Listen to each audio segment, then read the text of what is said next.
Brian Thompson, the CEO of United Healthcare, was shot dead Wednesday morning in Manhattan, with the suspect still at large. Police revealed an image of the suspect in which they believe the person was staying at an Upper West Side hostel in the city.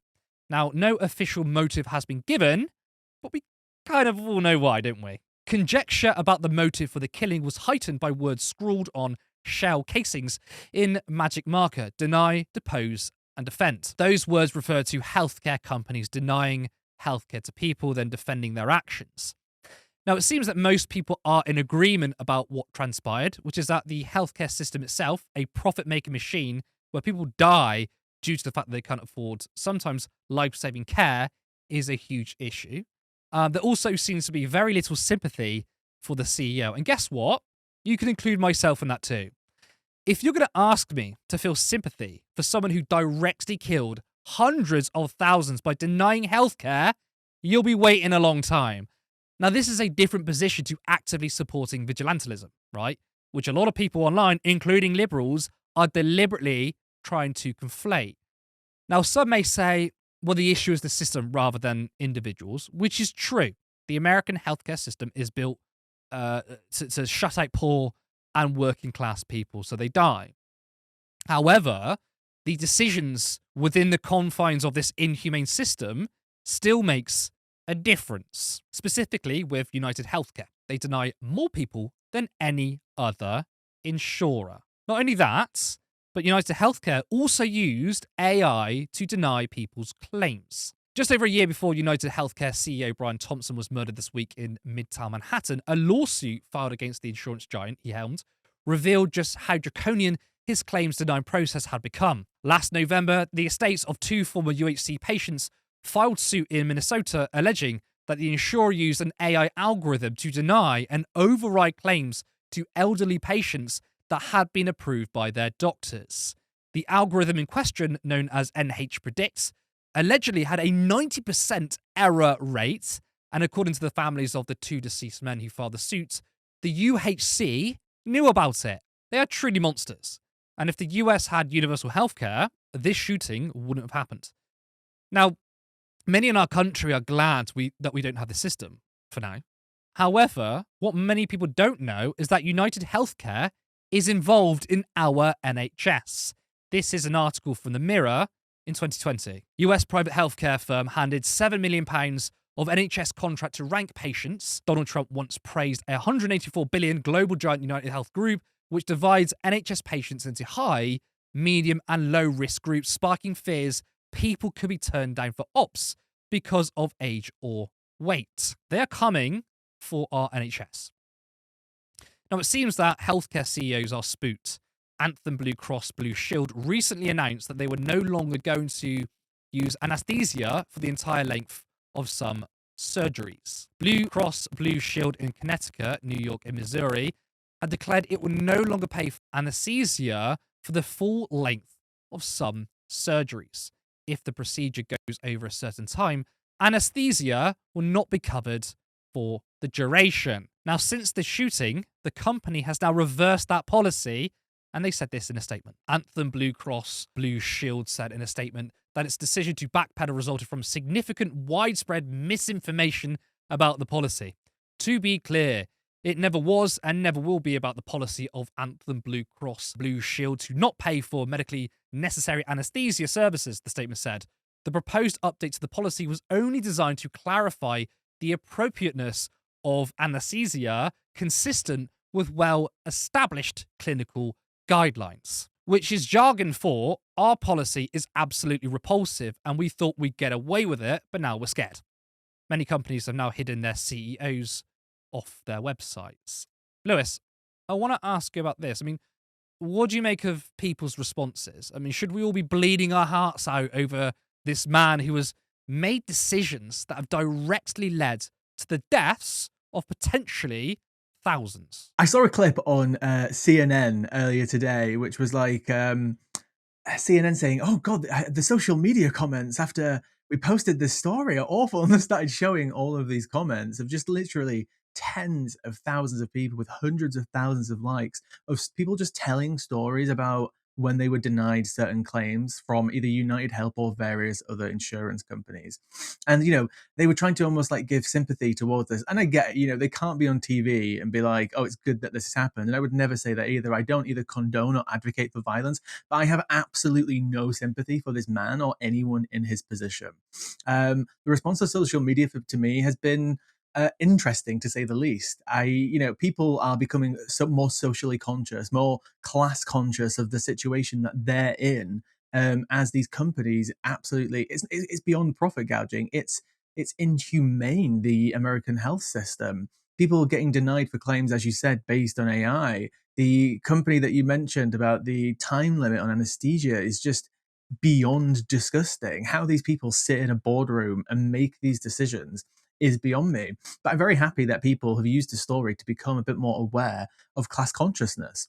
And hopefully, maybe further down the line, that this could lead to something. It could lead to, universal healthcare in America. I doubt it's going to be anytime soon, but the seeds are sown for it. We have people like Bernie Sanders, who very well may have won in 2016 if he didn't get screwed over by the Democratic Party, who actually had a lot of people who then voted for Trump on his side, right? He was Hmm. a person who brought people together.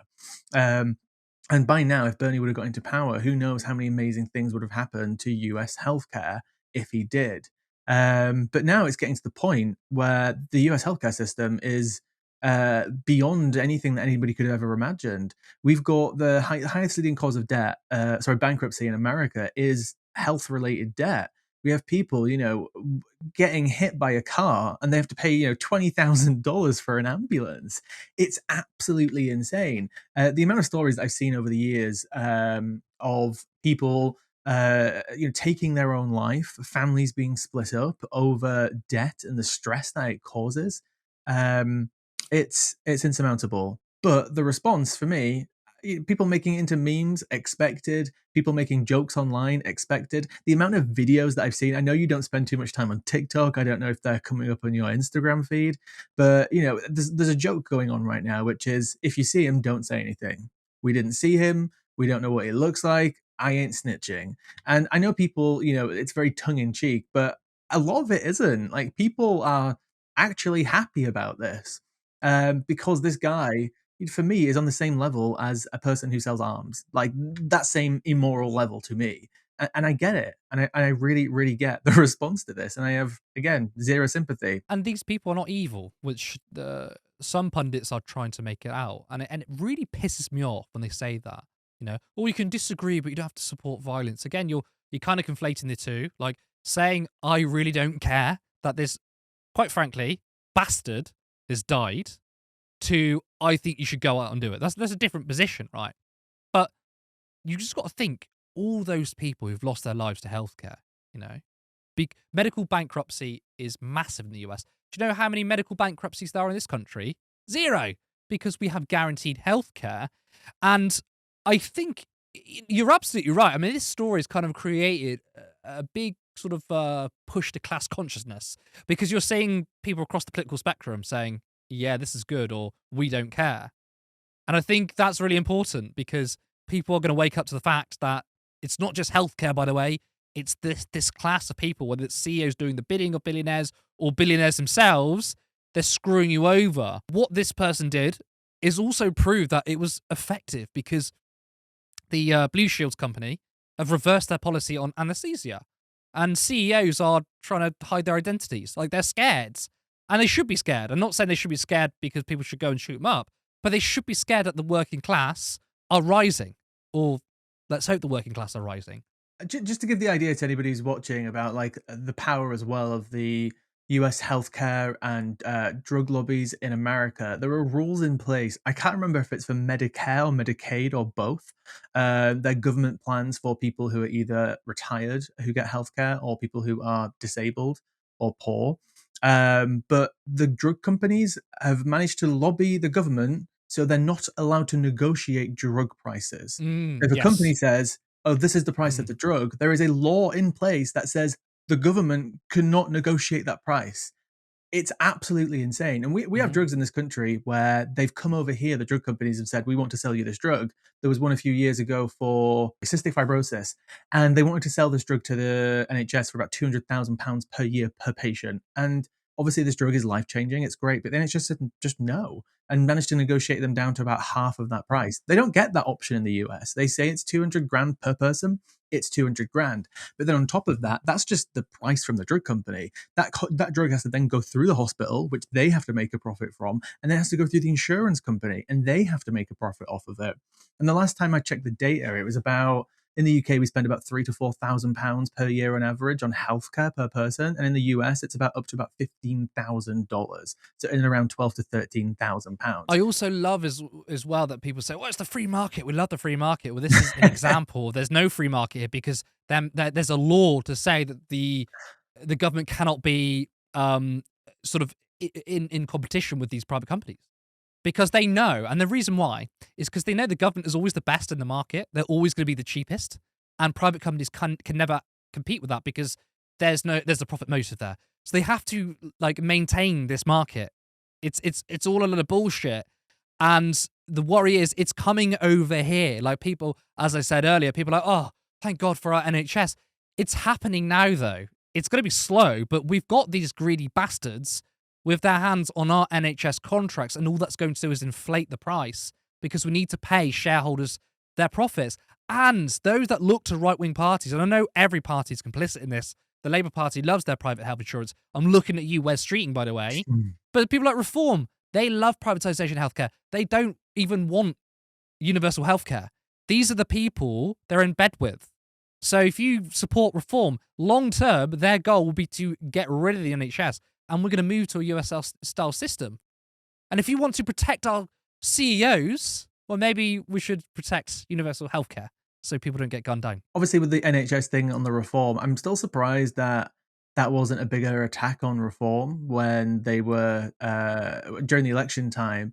And I think as well, what I'm scared of perhaps for the next election is that reform are still going to go on this NHS privatization thing. They wouldn't have done it before if they're not going to do it again. Obviously, they are going to try and push this system and sell it as the the France system, which works so well. The Americans relied, the Democrats relied way too much on hoping that just like the abortion issue would get them into power. Like, oh, he's going to Mhm. take away your abortion rights. Like, vote for me. And I feel like maybe the Labour Party might rely too much on the idea that because we love the NHS so much, that people can't possibly vote reform in because what they want to do to the NHS. At the same Yeah. time, we can't rest on those laurels because But I mean, but Labour also can't, and that's what they didn't attack them in the general election. They can't because they can't turn around and say, "Well, you can't trust the NHS with reform. They love their privatisation." mm, Meanwhile, Wes Streeting saying, "Open up the floodgates to privatisation," and Labour are also bought off by billionaires, so they can't attack them on that, which is kind of the same as the Democratic Party. I mean, I would have thought maybe abortion was enough to maybe sway people to vote for Trump, for women that is, even though the majority of white women vote for Trump. But to go on these issues alone isn't enough, and that is what worries me. But I think Labour, they love their privatisation, so they're gonna increase it, and potentially in the future reform, get in government, and just finish it off. yeah, and on top of that, like there is no system that makes sense that's private where more profit doesn't come into it, right? Obviously, the NHS, the companies that we use, the private companies, the drug companies, obviously they still make a profit off of us, but it's capped in so many ways. It's negotiated in so many ways. Um, Everything is regulated in certain ways, which tries to keep the prices down. Obviously, there's things that get in the way, and we're ripped off in so many ways. But under a private system, look at America. Again, the idea of the free market will keep things cheap. It's a joke and it's ridiculous. And if anybody thinks that moving away from the current model that we've got would make things any better, maybe it will make it better for people who've got money, but it won't make it better for anybody else. I mean, there's a famous Bernie Sanders quote in the 2016 Democratic primary. He says, "You know, I want healthcare that's rationed on your need, not on the size of your wallet." So what? You have to wait a couple of days for a hip replacement, but it's free. And I noticed, I watched a clip today that Reem Ibrahim from the IEA was platformed on the TV again saying, well, privatization is actually good. And you're going to see figures like her and other people. By the way, Reem Ibrahim, she is funded by like her job is the IEA. She literally gets paid to spread propaganda because the IEA is a libertarian think tank, which they don't disclose their donations, by the way, but we kind of know they're funded by private health insurers and lobby industries. She's getting paid to push the privatization agenda. Do not fall for it. They want your money. They want our money, and they want you to die for it. Support independent media. Support social justice that's there on social media. Thank you. Turn left.